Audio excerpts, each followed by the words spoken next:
Article 13 ये कहता है मजहब के आधार पे जितने नियम कानून बने हैं इनको सबको खत्म करो, नया कानून बनाओ। संविधान का आर्टिकल 13 कहता है।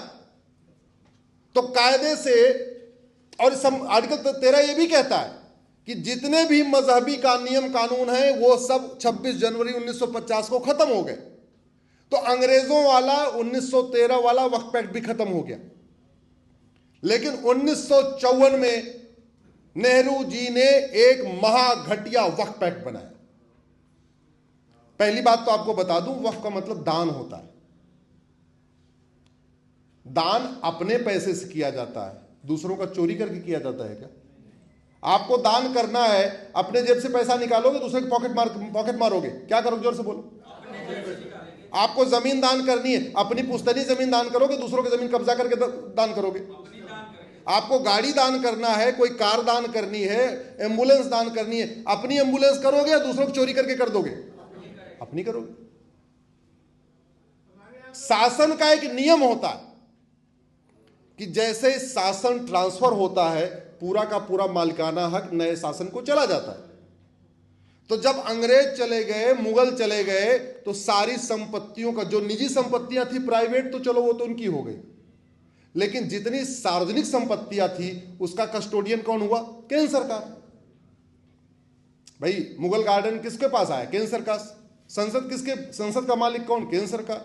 राष्ट्रपति भवन का मालिक केंद्र सरकार। सुप्रीम कोर्ट की बिल्डिंग का मालिक केंद्र सरकार। हाई कोर्ट की बिल्डिंग का मालिक केंद्र सरकार। ये फॉर्मूला है कि शासन जब ट्रांसफर होता है तो संपत्तियां जो सार्वजनिक होती हैं वो अगले वाले शासन को ट्रांसफर हो जाती है। तो जो 50,000 एकड़ जमीन जहां पे बाबर, हुमायूं, तुगलक, गजनी, गोरी कह रहे थे ये हमारी है, वो कहां ट्रांसफर होनी चाहिए थी? केंद्र सरकार के पास। लेकिन नेहरू ने कानून बना दिया 1954 में, बोला है तो वक्फ की प्रॉपर्टी हो।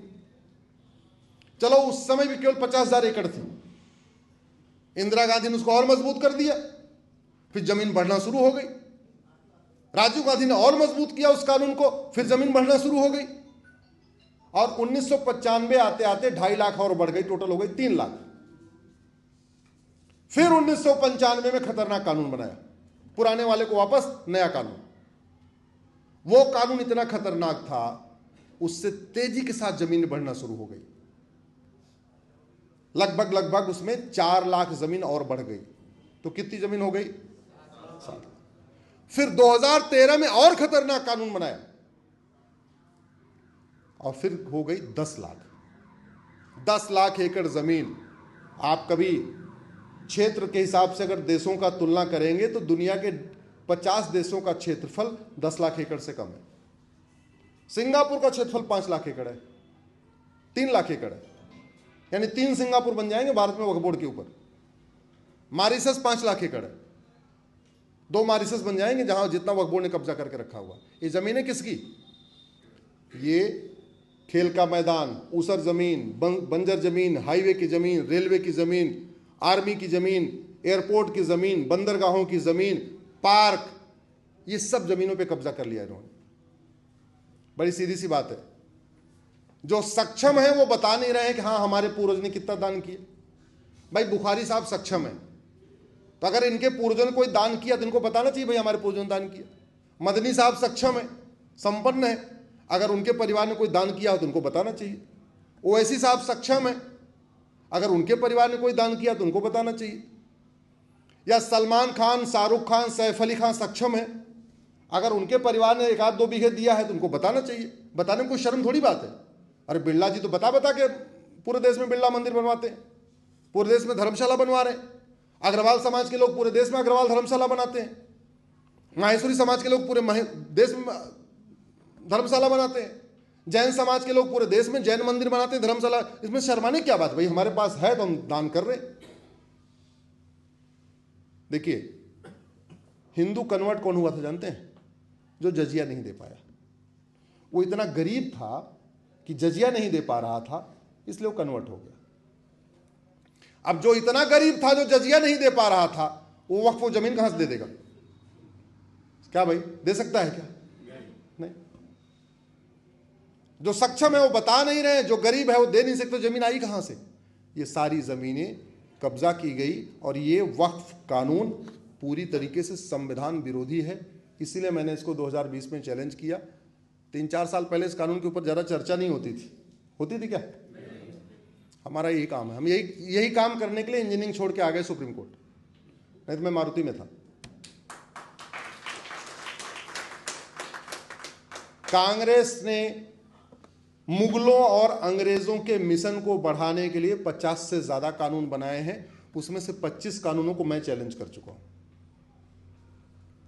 हमारे जितने भी मठ मंदिर हम वापस रिस्टोर न कर पाए उसके लिए प्लेस ऑफ वर्शिप एक्ट बना दिया। हिंदुओं को आपस में बांटने के लिए, मुसलमानों को फायदा पहुंचाने के लिए माइनॉरिटी कमीशन एक्ट बना दिया। माओवादियों, नक्सलियों, घुसपैठियों, जिहादियों को फंडिंग कराने के लिए एफसीआरए कानून बना दिया। ऐसे एक के बाद एक लगातार वो कानून बनाते गए। अब इसका समाधान यह है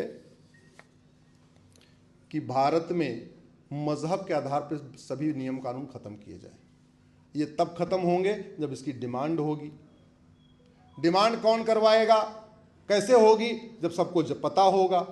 पता कैसे होगा? जब बुद्धिजीवी लोग सबको बताएंगे। भाई 81 करोड़ लोग इस देश में जो गरीबी रेखा के नीचे हैं या जिनको मुफ्त में अनाज मिल रहा है, वो तो अपने काम धाम में बिजी हैं और यूज भी कर रहे हैं। तो क्या यूज कर रहे हैं वो? फेसबुक।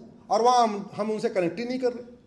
हम अपने गिने चुने 50-100 लोगों को फेसबुक फ्रेंड बना के उसी में अपना जो है डीपी बदल के और बर्थडे की फोटो डाल के खुश हो रहे। नहीं, राष्ट्र हित में इसका उपयोग करिए, समाज के हित में इसका उपयोग करिए। और एक बात मैं आपको बता दूं, धर्मांतरण और घुसपैठ ये राष्ट्र की सुरक्षा के लिए खतरा है। इस समय 90,000 बच्चे रोज पैदा हो रहे हैं, उसमें से हिंदू मात्र 45,000 है। यानी अभी भले 80-20 का रेशियो है, लेकिन 20 साल के बाद यंग जनरेशन में रेशियो कितना होगा? ये 50-50 का। प्रतिदिन 10,000 हिंदुओं का धर्मांतरण हो रहा है। झूठ बोल के, लालच दे के, धोखा दे के, कलावा पहन के, पहचान छुपा के, नाम छुपा के, जो भी हो रहा। 6 करोड़ घुसपैठिए आ चुके हैं।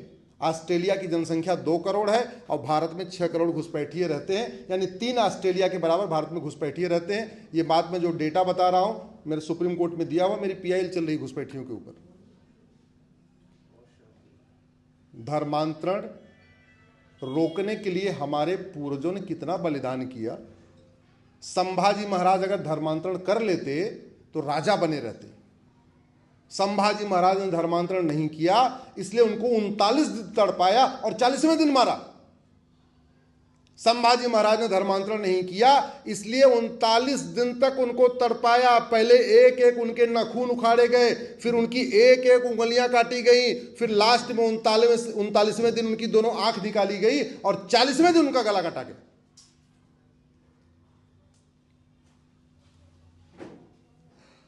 अगर गुरु गोविंद सिंह जी ने धर्मांतरण कर लिया होता तो उनके बच्चों को जिंदा नहीं चिनवाते।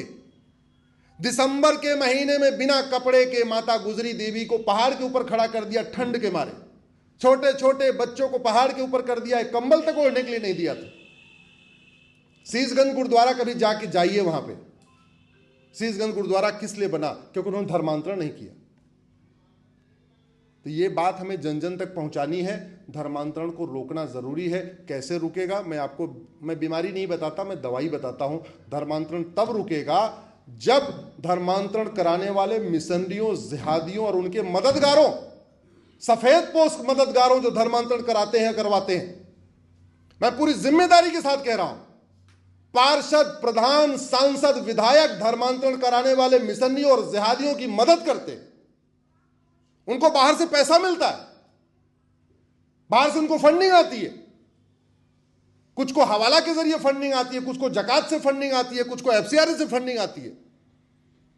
लेकिन जब तक धर्मांतरण कराने वाले मिशनरियों, जिहादियों और उनके सफेदपोश मददगारों के खिलाफ एनएसए नहीं लगेगा, यूएपीए नहीं लगेगा, वेजिंग वॉर की धारा नहीं लगेगी, देशद्रोह की धारा नहीं लगेगी, गैंगस्टर एक्ट नहीं लगेगा, इनकी प्रॉपर्टी नहीं जब्त होगी, इनकी नागरिकता नहीं खत्म होगी, इनको आजीवन कारावास, फांसी नहीं होगा, तब तक धर्मांतरण नहीं रुकेगा। और धर्मांतरण नहीं रुका तो याद रखना, हम खत्म हो जाएंगे भारत से।